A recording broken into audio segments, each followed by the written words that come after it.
Ladies and gentlemen, welcome to the SLY Guy podcast with my guest this week. Surprise, it's Andrew Ryan. Woo! Deserved. I always feel a wee bit weird whenever you have to introduce people on a podcast because people will have seen the episode title and will have seen that people know it's already you. Oh yeah, but you never know. New people probably don't know what you look like. I suppose that's true. And if they only listen to the podcast or on the radio, they'll be like, they don't know. People think I'm an old man. I can see why. But I'm not. I'm an old man in behaviours, but I'm young at heart. Old man in spirit. SLY Guy.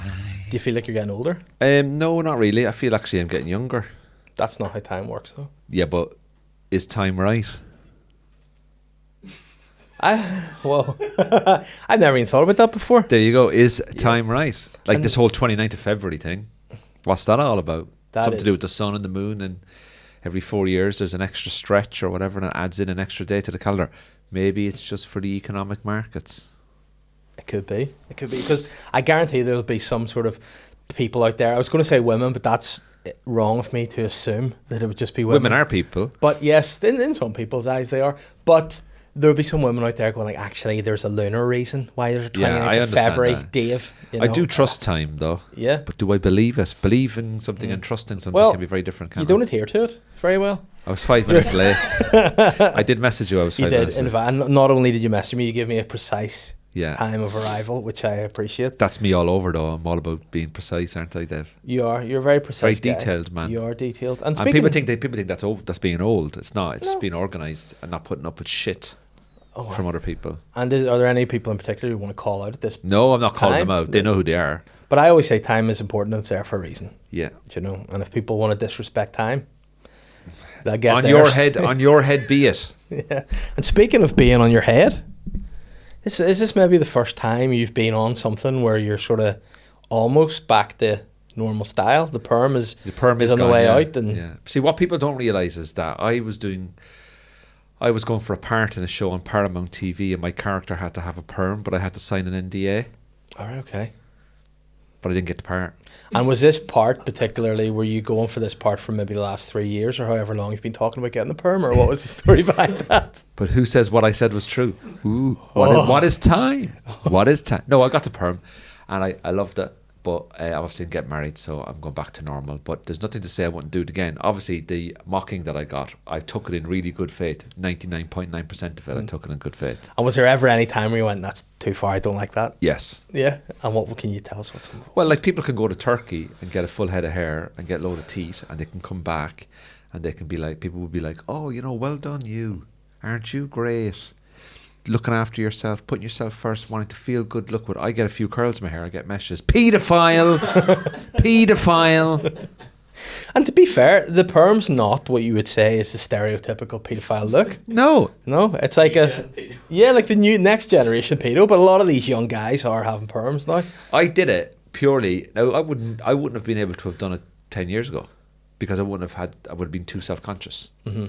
But now that I would say that I'm quite happy in myself. I was like, who gives a shit? It's only a bit of hair. I could literally have cut the perm off the following day if I wanted to, but I chose not to. And I tell you something, for someone who's not on tour this year, it's the greatest PR I've ever had. People come up to me going, are you the guy that got the perm? And I'm like, yeah. Buy a ticket to the show. Are you raging that you're not on tour now because of it? I'm fucking furious. But people mocked me, and I don't mind taking the mocking because, you give it, you got to take it. I have no problem with that at all. And, it was some great stuff about it. It was really, really funny. But I obviously have cut it off. It's just a tiny little bit of front there just needs going next week. But other than I think it's starting to look good. A wee bit of the sort of sway. It's a good look for you. Yeah, so what? I'm 43 years of age. The fact that I've got a full head of hair, I'm absolutely delighted. Mm-hmm. Is that a dig? No, I'm just saying. Okay. Because, some people will see this and be surprised that the perm is gone. Do you know? Can I tell you, there's worse. It's a bit of hair, lads. Mm-hmm. What's the stress about?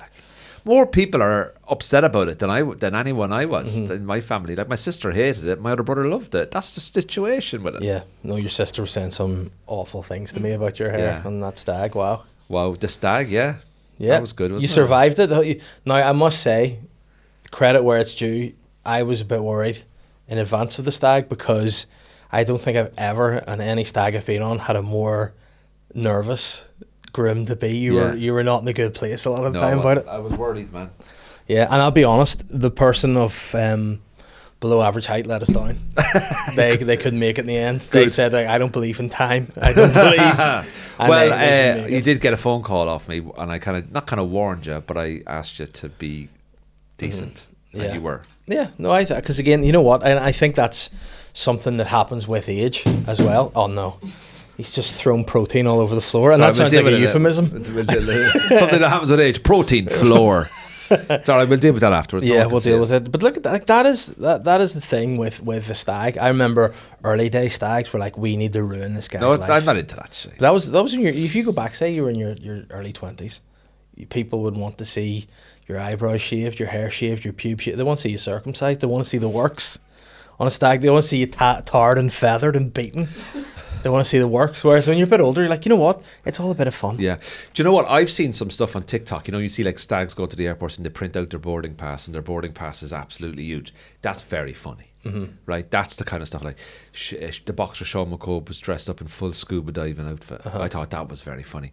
But I've seen stuff that's happened to stags and I've gone, you know what? I can understand they're having the crack and stuff, but ultimately it's not really cool. I saw one in England. The stag, say they were flying, I think they were flying Luton to whatever. Like, well, that's not fun anyway. No. Say they were flying from Luton to, you know, Portugal or something, and they all queued up. They all went up to the gate and they turned around to the stag, took his phone off him, handed him another boarding pass and his passport, and said, "You're on the 8 p.m. flight while we all get the 1 o'clock flight." So you had to spend 7 hours in the airport with no phone. And they gave him like £30 for food or something. That's a good test. That to me was a bit wrong. Yeah. Now people will say, "Oh, you're just boring, man." No, there's having the crack and then there's being a prick. But then you know, I think you could always you could double bluff the people organising the stag, and you should come with an energy that would surprise them. So if you're going through like the airport and you're bleeping, you're like, "What's that?" And you have a butt plug in, you're like, Yeah.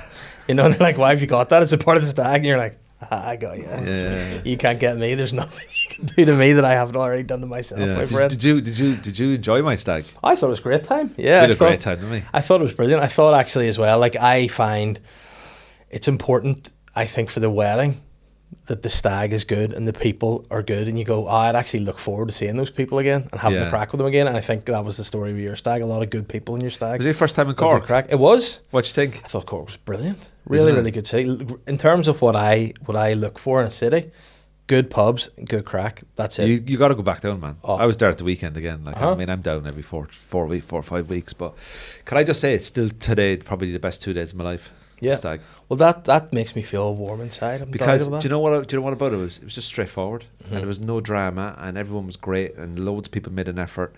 People only came for one night. Obviously, a lot of people did 2 nights. People flew in from England. I was just like, oh my, 17, 18 people a night, and I was just like, this. It was good crack. Everyone stayed together. Everyone was up for everything.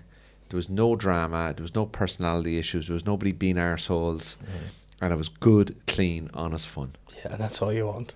It was great, wasn't it? Yeah, no, it was really good. And even like looking back at it, to have like the footage and the photos of you as the mascot. Oh yeah, that'll be hilarious forever, and you'll have that, you know, forever. Yeah. Like, I could. People brilliant. just went above and beyond. So, me and Julie then were like, Julie had her hen at the weekend.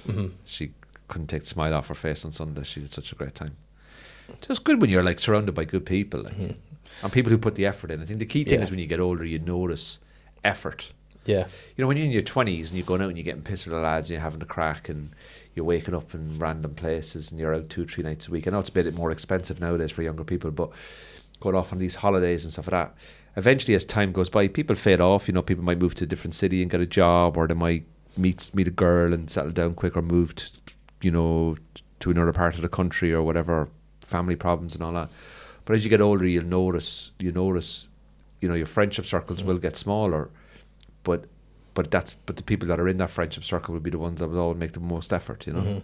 And I think it's great when people make an effort. Like, effort is better than the activity. Yeah. You know, like the fact that you just turned up. You know what I mean? Everything else is a bonus. Like. No, because that's the thing too. Like, obviously with being involved in organising a stag, you have to sort of go like, you get conflicting messages about, for example, what a stag wants, and some stags can be more difficult to arrange than others, and some individual stags whoa, those guys can be tough. Because you're like, I know he wants this, and then maybe you'll hear from a brother, no, he doesn't want to do that at all. And you're like, oh, fuck. Maybe we'll go for an activity during the day, and then it'll be like, he wants to, and then other people will be like Aaron will be like, no, he doesn't want to be getting out of his bed early. And I'm like, we need to do something. We can't just. So I thought what ended up being brilliant was the foot golf. I thought that was a great wee activity for the day, and was able to get your nephews and stuff involved as well. And it ended up being great crack. Although I was terrible at foot golf. But like that, it kind of broke the day up, and then everyone went back into the city, and everyone had a couple of hours to themselves where they can, ring their wives or have a sleep or whatever. For a couple of hours, wise up. I'm alive.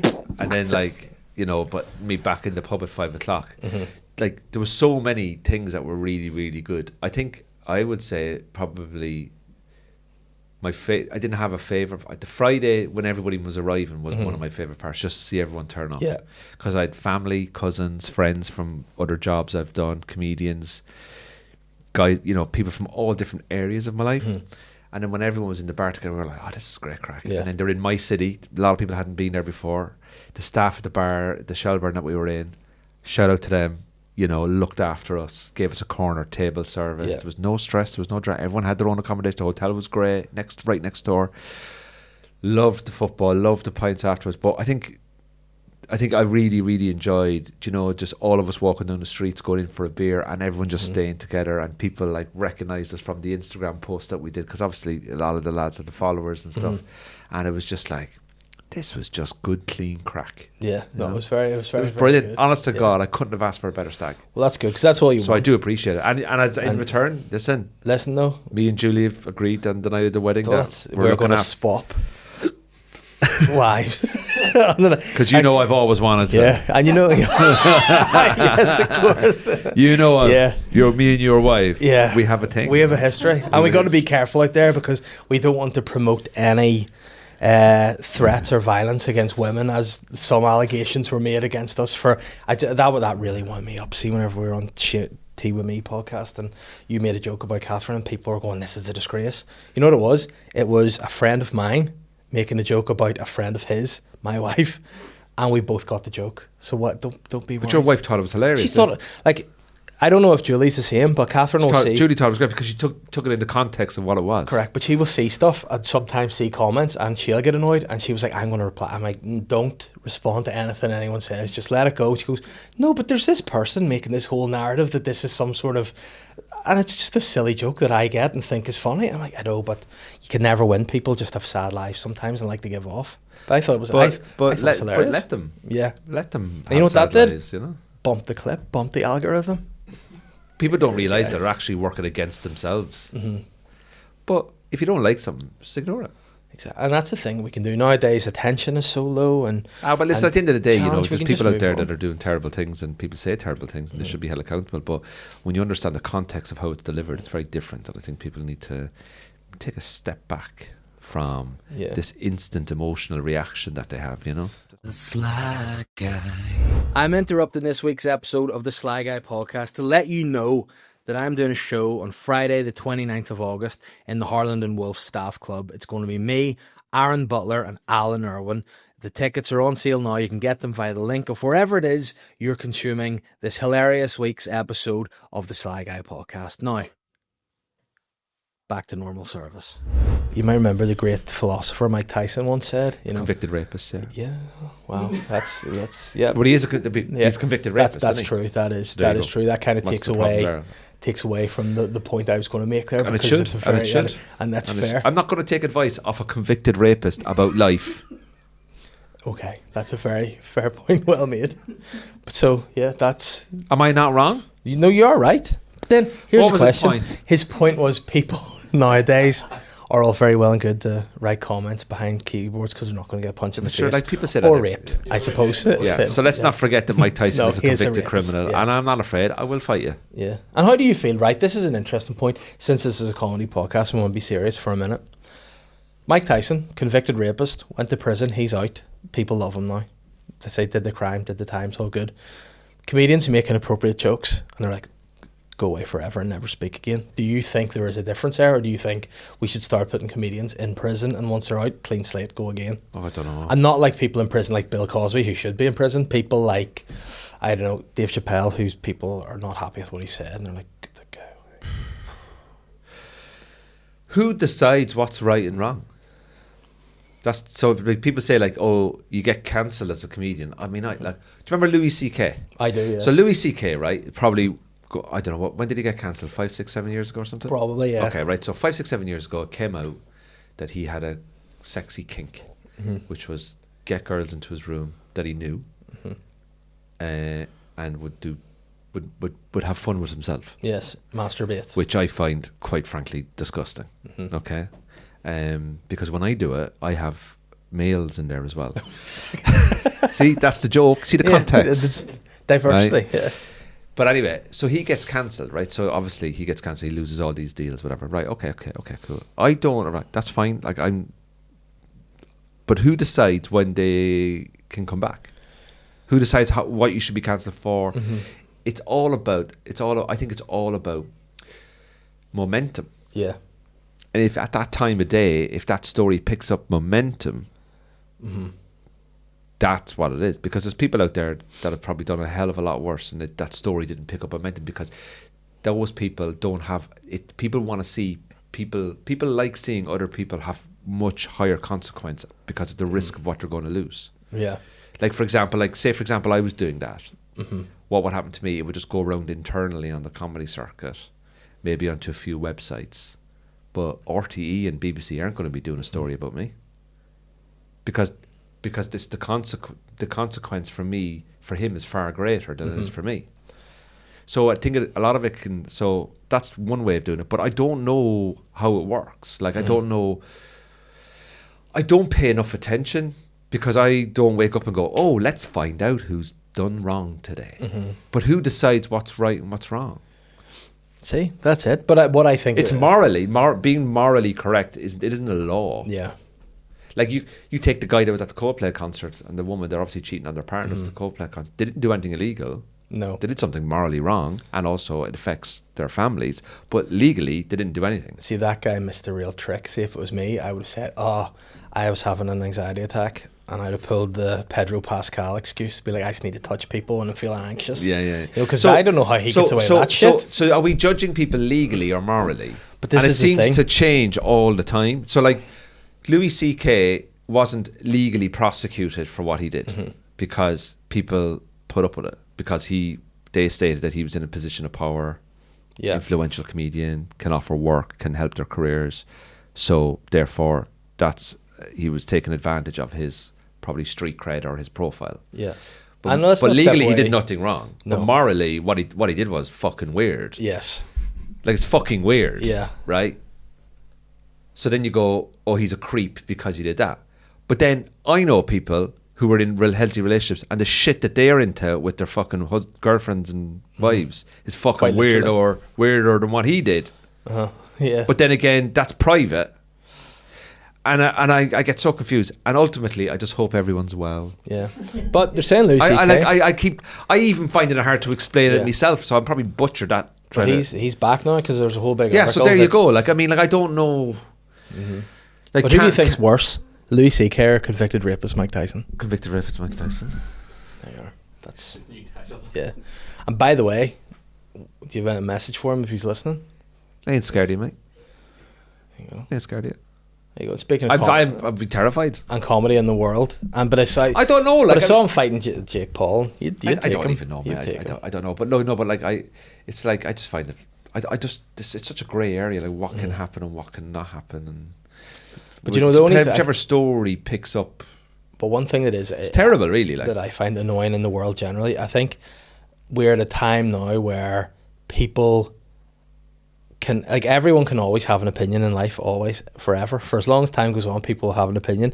But we live in a day and age now where people feel that their opinion has to be shared, no matter what. And I think sometimes. But also with that kind of stuff is just remember, no one ever remembers the victims.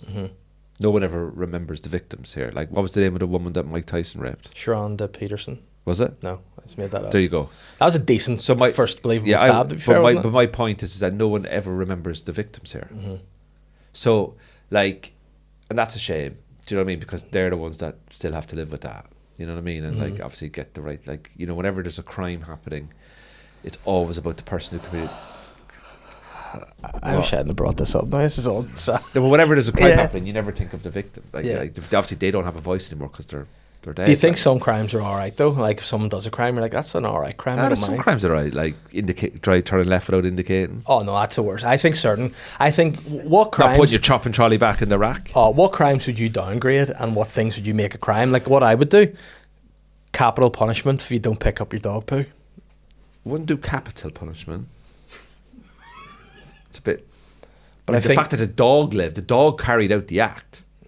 they don't have any fingers. But who's going to look after the dog if There's you're no dead? dexterity for Who's them. going to look after the dog if you're dead? That's two negatives. You No. and you're. What I would do is, if you play music on public transport without earphones, you should have your ears chopped off. Okay, well that's definitely a step. But then you'd need to have your holes filled in though, wouldn't you? Because if your actual ears are off, you could still hear through the hole. So you get that off. Tarmac their and holes, Get it yeah. in, just tarmac their holes. Yeah. get your holes tarmacked and cut your ears off. Yeah, people who skip the queue at bars. So in a bar and you're waiting to be served and you're standing there and someone comes up beside you and you kind of look at them and then the bar person comes in and goes, "Who's next?" And they go, "Oh, I'll have a pint of Guinness." And you go, "You knew I was here. Yeah. You knew I was fucking here. You even looked at me." Those people. Anyone that orders a cocktail in a bar after 10 p.m. should have their DLA or benefits taken off. Yeah. Take too long to make. But who on DLA or benefits is affording a cocktail? Yeah, but we're running against time here. If I'm out for the night and the bar closes at 12 and someone's gone up ordering 5 cocktails, that's going to take 10 minutes to make. And do you enforce your own justice in that moment? Because something like this happened to me when I was on my holidays. I was on my holidays and there was a strange queue system with the bar in that we didn't all go into the bar. He stood outside the bar because they were making cocktails and whatever else. And this guy snuck in a side door to the bar and he had ordered his cocktail. I don't know, my blood was boiling because he was taking ages. But he just I see so why happened, people kill. But I get that. But I saw, he just so happened to order the exact same thing as me. Now, we're all inclusive, so it was all paid for anyway. So he ordered 2 strawberry daiquiris, and when the guy set them down, I just walked up and took his 2 strawberry daiquiris and walked out and was like, I was in front of you.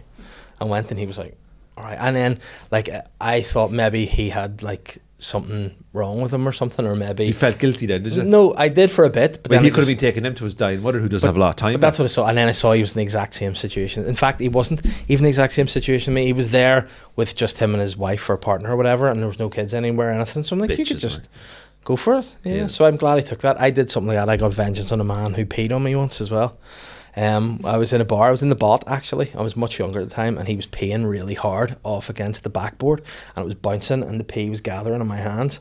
And when lots of wee droplets gather, they start to run. So his pee was gathering in my hand and it started to run. So I just turned around and started peeing all over his hands. I was like, you peed on me, I'm peeing on you. That's my form of justice and I'm sorry, but this is the way of the world. You can't piss on people. You should get a job in the Department of Justice. I think so. There'd be some reforms, that's for sure.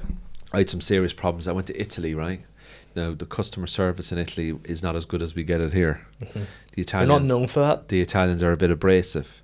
But anyway, we went into the bakery. That's in the campsite, right? I walked into the bakery, right? But outside the bakery, there's a coffee hut. There's a hut of coffee. So I went in, got a little flat white. This is 9 o'clock in the morning.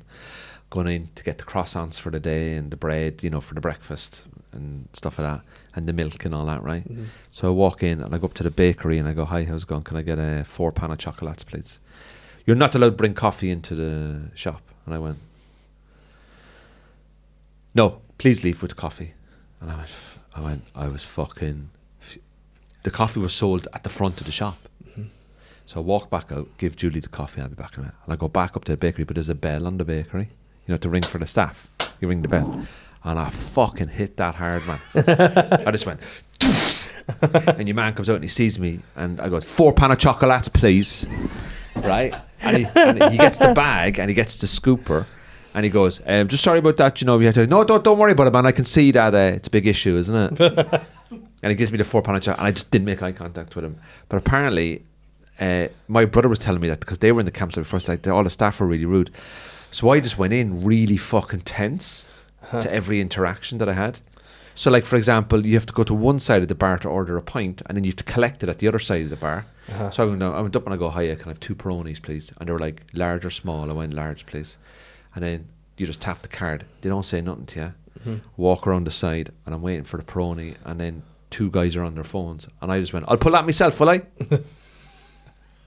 Then luckily, but they didn't understand what I said. So they kind of looked over and I went, "Oh, sorry, is there 2 Baroni Coke?" Totally shat myself. Yeah. I reported a guy in the campsite we were in. For what? I thought he was filming girls. No. You say he thought, did it transpire that he was, or It was Mike Tyson? So you know, I'm very keen on safety. So we're in the mobile home campsite and we're all having afternoon beers. We used to have when all the smallies were in the kids club. You know, you fuck them into like the the children or the people I tried to hire for your stag. Okay, the kids, like they're all in the kids club, so they're gone into their category D prison for 4 hours or whatever, right? Which is brilliant. Yeah, it's brilliant, right? And we're all having drinks. But I noticed this guy was at the back and he was sitting on his own. And I went to go to the toilet. But as I was going to the toilet, I could see him on his phone. But 2 girls walked past. It must have been about 16, 17. And do you know the way he was just doing that? And they're in bikinis, like. He's in what's that? So I went straight up to security and went, "Hi, guy, how you doing? I think this guy's filming girls there." Security guy, he was just on it straight away. And you have to have a wristband to be in the campsite. I thought you meant to film girls. Huh? I thought you meant to film girls. You have to have a wristband. I'm all good. I've got the filming girls wristband here. I'm sweet. No, but to be on the campsite, you have to have a wristband. You know, to say that you're a resident of the campsite. He'd no wristband. So the security went up. Another security arrived, and they were like talking to him, and he was like arguing, and they were like, "Oh, we think you've been caught filming girls and all this kind of stuff." And he took out his phone. He went through the videos. There was no video there, but we think he deleted it. Yeah.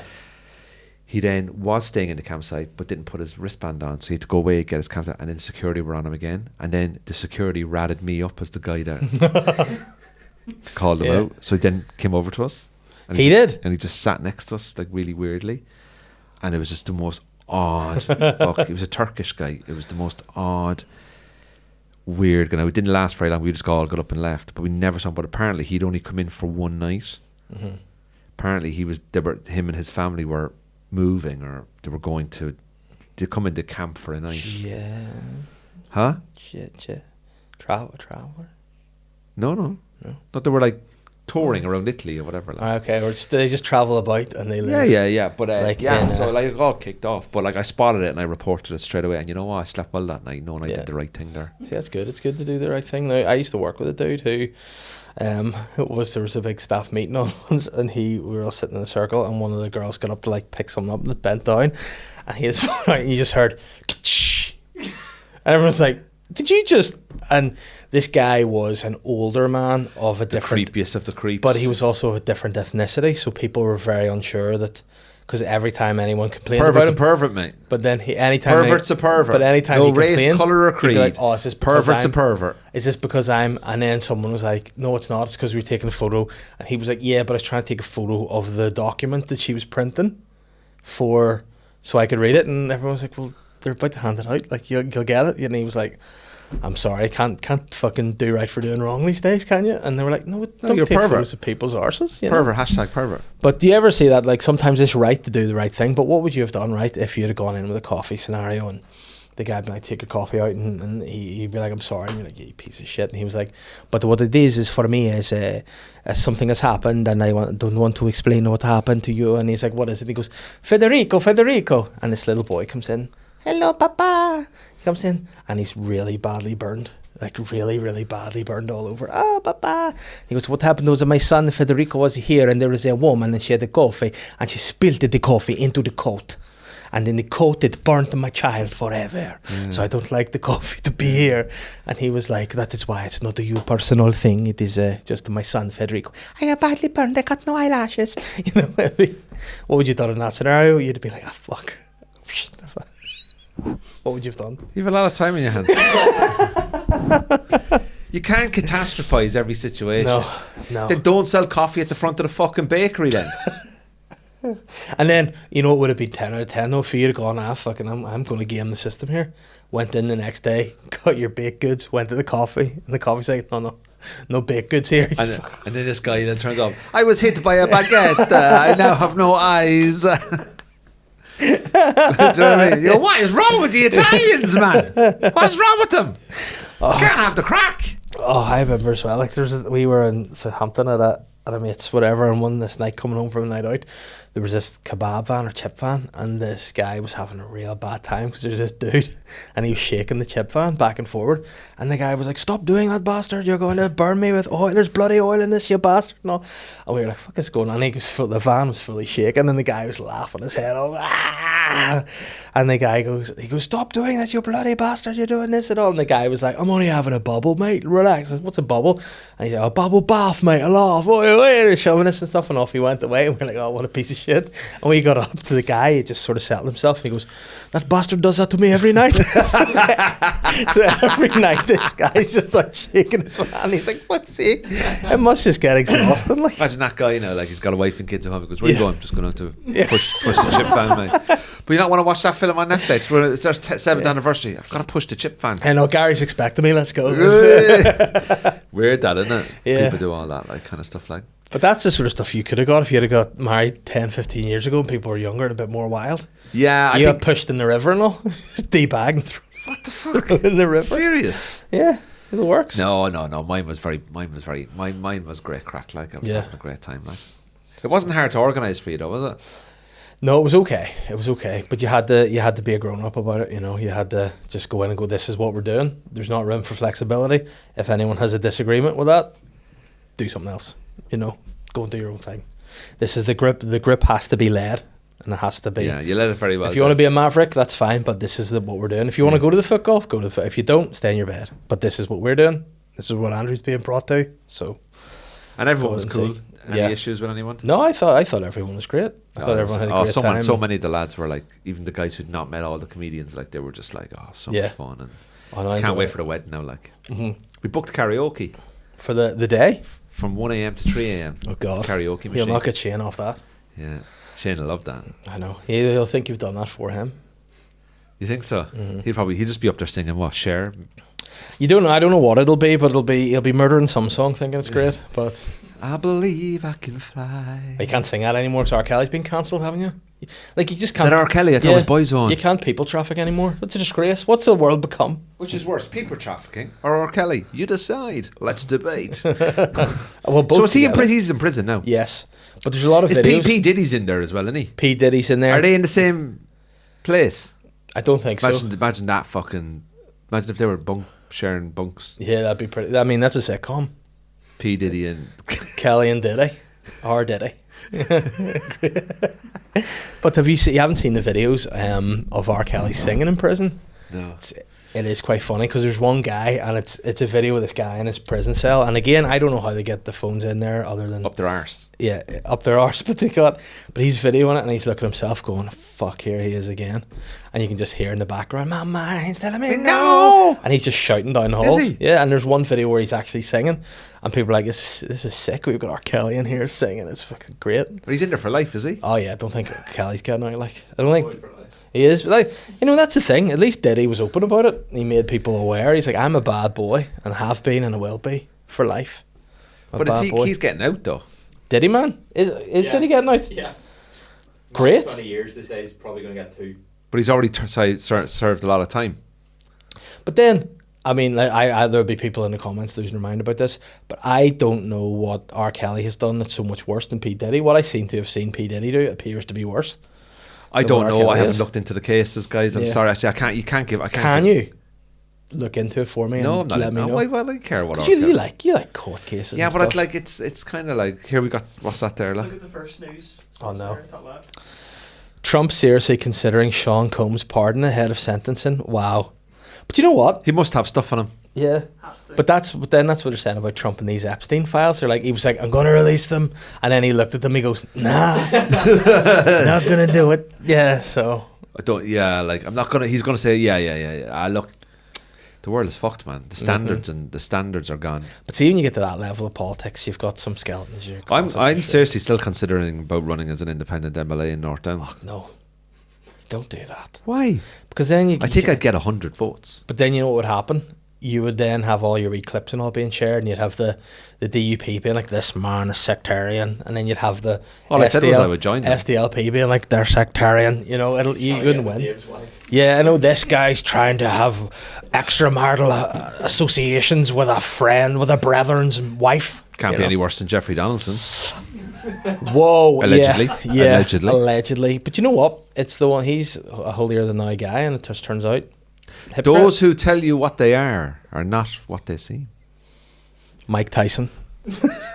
If anyone Convicted rapist Mike Tyson. tells you what they are, don't trust them. Yeah, that does happen quite a bit, though, doesn't it? Yeah, because they're masquerade. They're overcompensating. Yeah, If I go up to someone, hi, I'm a nice guy. yeah. No, I'll decide whether you're a nice guy based For on start. your actions and your behaviours. That would be a really freaky first introduction. Hey, I'm a nice guy, Yeah. and you could be like, "Well, I would have maybe." Where are the bodies? Mm-hmm. I would have got to that conclusion in time. Do you but ever wonder? Do you ever like have such a bad day at home? Do you ever think to yourself, now I know why people murder? Yes, I have thought. Because I had that the That other day, before. and I thought I can totally see. I can see people just. I can understand when people just see red. But then there are times where you go, like in a car, for example, if someone really winds me up, I could see for a split second that I could go up alongside them, knock them into oncoming traffic, and then that 10 seconds of me losing it, You've the bad damaged guy. your children's life. Mhm. You've damaged your wife's life. I thought I might get a chance to go out and play with her. You've. I take your kids on. Yeah. Can you imagine if the worst thing ever happened to you when I was single? How would you feel then if I married your wife and took on your kids? Out of all of the comedians that you know, which one do you think you would like Oh, to raise Jesus your Christ. kids? I mean, I could tell you it wouldn't. You would be one I would trust to raise them. To raise you them. would. But then again, I would feel bad for Julie because I would hope No, I'm single. There's no. All right, okay. We're all forget that that. me and right? her die together having an affair. Were we in a car together and we So drove you're at a off cliff? Coldplay concert, right? Right, we're at a Coldplay concert. Okay, No, that's listen fair. to this. It's like this. Let's just forget that any of us are. Take me, Willie, Shane, whatever. We all have the same That's job. the worst example We have of the same people, Mickey yeah. Bartlett. We all have Oh, the same God. jobs. We all have the same jobs with the same income. We're all working in admin. So there's nobody rich, there's nobody poor. We all have the same standard. And if you, God forbid, the worst thing ever happened to you and you had to pick one of us to raise your two beautiful children to get through education, to get through life, to get through adolescence, to get through all the ups and downs of the world, who would you like to raise your kids? You would be there. Yeah. You'd be there. I've always wanted to tell Yeah. raise your kids. I'm trying to there. think who else I would even trust with that. If they said there were, Connor Keys would be one I would probably trust as well because he's a good father. Yeah. You know, Colin would be one I think would do a job for Colin, you too. yeah. Those other guys you mentioned, I would not have many. Can you imagine if Willie T and Willie T and Mickey Bartlett both adopted them and lived in the same house? I couldn't. Can you imagine that? That'd be the worst. That would be the actual worst. Mickey T just walking around going, shot!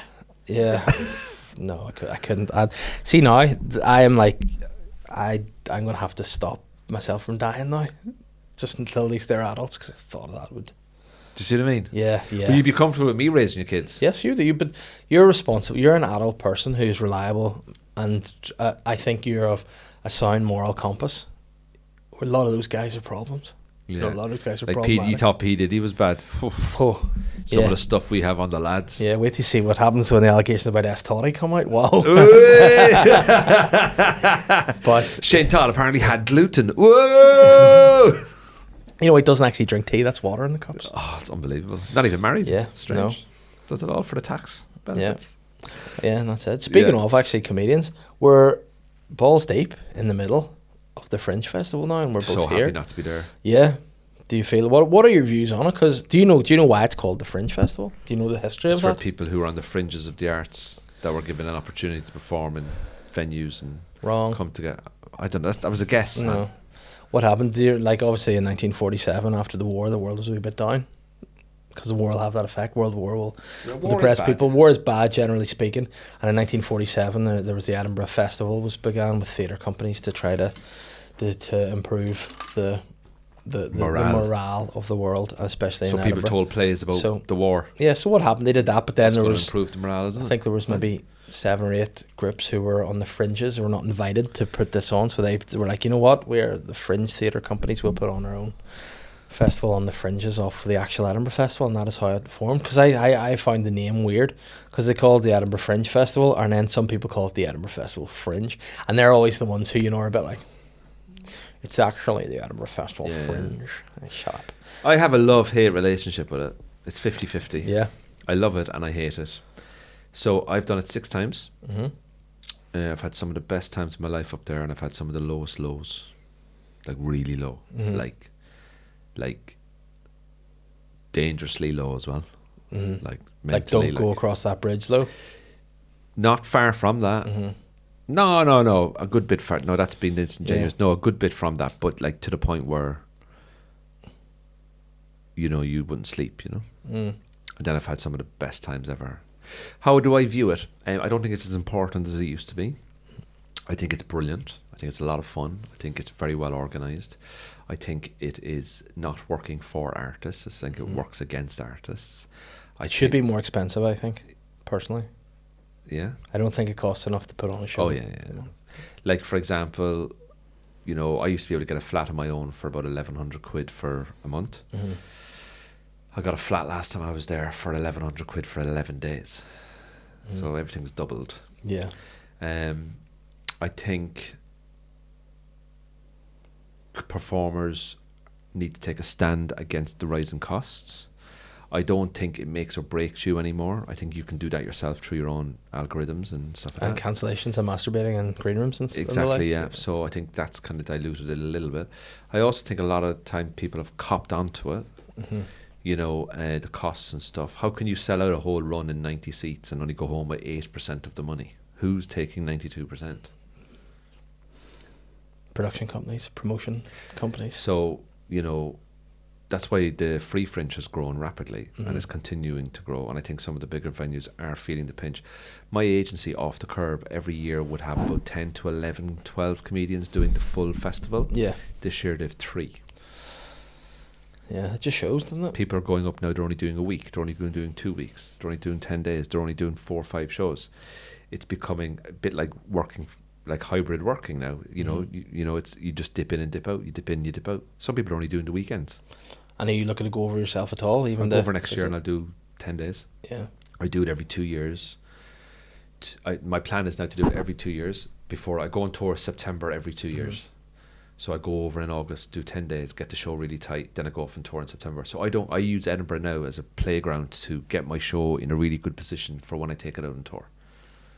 And if that's going to cost me to go there and break even, well, so be it. But at least I know the show will be good and I can take it into theatres across Ireland and the UK confidently, knowing that I went to Edinburgh, put that work in, so that I'm confident when I'm on stage. So I use it for that now. I think there's a lot of deluded comedians up there as well, who quite frankly haven't a fucking clue what they're doing, and that's what the industry kind of likes, because they keep being sold a dream and stuff like that, like, and they know that, like, the amount of shit that goes on, the amount of arrogance, the people who are entitled to think, oh, it's going to be this, I'm so amazing and all that, and like you're like going to go in to pump 7, 8, 9, 10,000 pound into it, and 2 years later you're like, where are they? And they're like, oh, I was promised all of this and I never got it. Goes, yeah, well, that's the system. Listen, I've been reading that's how they're making their money. Like a lot of stories and fables by the Brothers Grimm lately, and I've learned anything: never make a deal because they never come through with it. So never trust anybody, and never do that, because there's imps and there's trolls. And there's Rumpelstiltskins everywhere. I know, yeah, but there's also, I understand people have to make money. So, like, if I'm going to perform at a venue, the people have paid to put that venue up. They should be paid. The techs should be paid. You know what I mean? Yeah. Like they should be people. I'm not saying people shouldn't be paid, but what I'm saying is that, like, if I'm in a 100-seater venue and I say my ticket is £10 and I sell out a show one night, that's £1,000, right? Why am I only getting £80? We're going to take this conversation over to Patreon, but we have a new segment in the podcast now. Yes. It's called Sly Lemmas, which is where people send me in problems, issues that they want me to love this. Resolve. Now there's 2. There's one we're going to do right now, and there's one we're going to do on Patreon whilst you're opening your present. The first Sly Lemma that I will do is actually, Dave, this is not my Sly Lemma, but I saw this one in Belfast Live and I'd be keen to hear your thoughts. So, concerns have been raised about a South Belfast park allegedly being used for men to have sex in bushes, particularly in the area between Malone House and the Dub playing fields in South Belfast. Locals report seeing men zipping up their trousers and finding things like tissues and condom wrappers on the ground, often during lunchtime hours. One resident said, I've seen pairs of men coming out of the bushes only 10 metres or so from the path. It's disgusting and happens in a family park. Another said, we were embarrassed when the teenage children had asked me what the men were doing in there. Now, I think the teenagers had a fair idea. and added, I saw a married man that I recognised as a parent from one of my children's schools leaving the bush once with another man, not his wife. This really shocked me. What would you do in that situation? Say anything or keep it to yourself? You know what I'd do? I'd be like, please don't tell my wife you caught me here. Please. I don't want to be outed as this. I can't bring anyone to my house because my wife and kids are there, but I have to do it in this book. But yeah, I assume that's just what they mean. So, do you think that I should confront the what would you do if you say, right, you see somebody that you recognise coming out of the bushes, and you're like, say, they're having sex with a man, but say you know this is a person recognising them as a parent from their kid's school, and what would I say about it? Yeah, I'd like say if fucking nothing. But if you knew that, like, maybe the person's married with kids, and would you be like, excuse me, I have enough stress in my life. Man United have only signed 2 players. Why would I be ranting? Why would we get involved in that? Something to do with me. I didn't see it. Yeah. Something to do with me. That's their issues. That's his issues. Would you go, like, if you saw them at the school gates and stuff, would you be like this? Or would you be like, nice one? Or would you be like, let on at all? Or would you just be like, well, I don't know, because I don't know how I'm going to react in that situation at the time, but I'll be quite frankly with you, I'm like, I don't need this. Like, I don't know. The wife has a right to know. What do you... Like, now, bear in mind, you're going to ruin a family. Like, I don't want to be the guy that knocks on the door and go, oh, by the way, your husband loves sucking cock in a field. But you don't know if he's doing that. Anyway, do you have any crisps? like what do you want? What do you like? I don't. What is the right? I don't know. But there is no right. This person's asked, what would we do? It's just an opinion piece. There's no right or wrong answer. There's no. Maybe if you saw him at school gates, you walk past. Oh, I saw you in the park there the other day, coming out of the bushes. You out for a jog? And just maybe let that settle in their head. Yeah. Or we having sex with Dave, a man? I'm in the bushes having sex with a man, and I've got 2 kids. What would you do? With you? Or no, not with me. All right, okay. If you saw me having sex with a man in a bush, and you knew I was married with kids, what would you do? I think I would just go, you know what, that's none of my business. There you go. On this occasion, I'll walk past. Now, what I would say to him, I would maybe address it to the man first, and I'd be like, you know, there's other places that'd be less public for that. You know, you could do it in a shed, or, you know, maybe what you do is you say, hey John, listen, we're just say, listen, I know you were in the bushes there with the other fella, but the council are getting involved with clothes now. You need to maybe go to a bit more of a sort of secure location if you want a good bumming. Yeah, I'd say that's good. And I mean, I didn't. It's none of my business, man. I didn't. People want to bum, let them tissues, bum. Yeah. Bumming's good if you're into it, I imagine. And that this could be, would this be something that you would go in your manifesto if you were running for North Down? Like, if you want to bumming is bum, good. Hashtag. Yeah, if you want to bum. If you want to bum. Speaking of bumming, would you like to bum yourself up for a quick second and let people know? Are you doing any shows? Are you back? I'm back doing comedy, slowly, writing new jokes. But listen, all we will say, thank you for coming on. We're going to carry this on to the Patreon. It's okay. I'm writing new jokes, and come and see me, AndrewRyanComedy.com. Got my new special dropping in a couple of weeks. But don't ask him any help for any advice or anything. I don't because know. He'll just say, bum away. I don't know. It's none of my business. I don't know what to do. I have enough going on in my life. Need to get a new sofa. Like, last thing I want to do is John's bumming again. Yeah. But then maybe if you got a new sofa, you could offer John round and he could bum. No, I don't want to see that. I don't want to see the bumming. Like, but you could go into your kitchen. I am not going to go around and go, what are we doing today? Football, Tesco, watch a bit of bumming. Like, it's not. But each to their own. If they want to bum. Let them bum all day. It's none of my business. Andrew Ryan, thank you very much. SLY Guy.